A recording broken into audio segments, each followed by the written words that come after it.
On a team stacked with Hall of Famers, Sam Jones stood out for his ability to deliver in the clutch. A knockdown shooter, Jones played a crucial role in the success of the Boston Celtics dynasty, winning an amazing 10 NBA championships.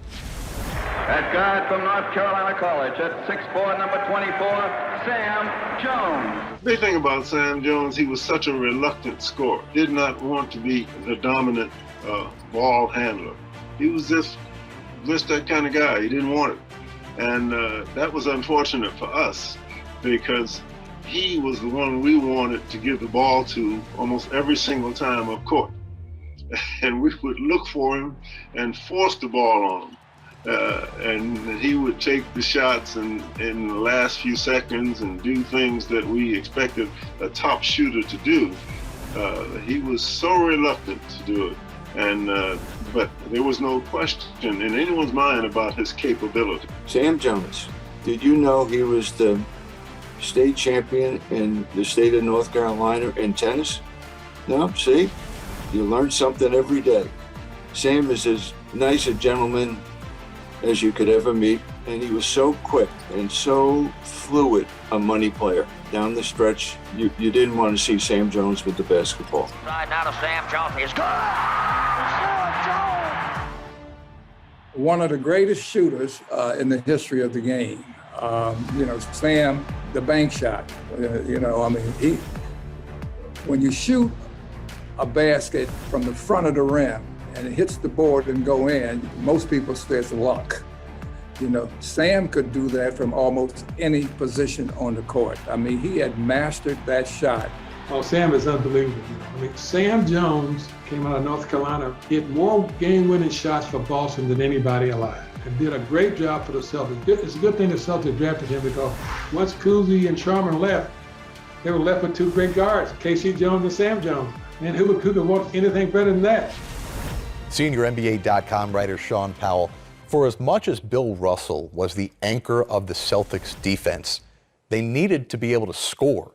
And the equivalent of Russell on the offensive end was Sam Jones. Well, Sam Jones was sort of the original shooting guard. Along with Jerry West when he came into the league, Sam Jones was 6'4", had a beautiful jump shot, was very accurate for that age, where everyone else was shooting around 40, 39%. He had a career 45% shooting percentage. And he was the go-to guy whenever the Celtics needed a bucket, particularly in the playoffs.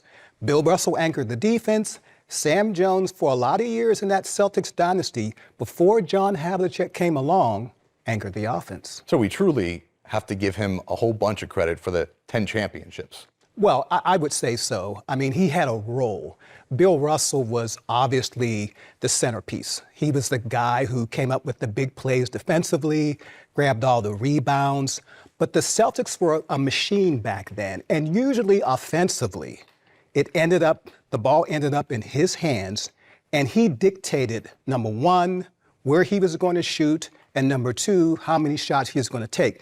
Amazingly accurate for his time. He had a beautiful jump shot, 6'4".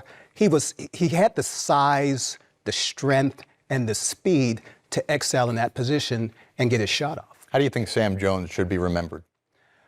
I would say a guy who was consistent, a guy who raised his game based on the playoffs when the stakes were at their highest. Sam Jones was there for Bill Russell. Bill Russell obviously was there for all of his teammates, but Sam Jones was there for Bill Russell. The year that we got behind the Sixers 3-1, and we come back and we win 3 straight, 2 of which were in Philadelphia. Now we get down to the last game, 7th game, we have 2-point lead, it's like 7 seconds to go in the game. Wilt fouls me. I was trying to hide, but he found me. And he fouled me because I was the worst free throw shooter on the team. So I go to the foul line. I take the first free throw. I missed really bad. Sam walks up, says something to me, says something to me. I take the shot, I make it. And everybody says, well, what did Sam say to you? That we really need this? No. All Sam said to me was, you didn't flex your knees on the first free throw. And if you don't flex, you're not a very good free throw shooter. If you flex your knees, you can make the shot. And the only thing that he was interested in was execution. And it has nothing to do about what this shot means. It has to do with execution of the play.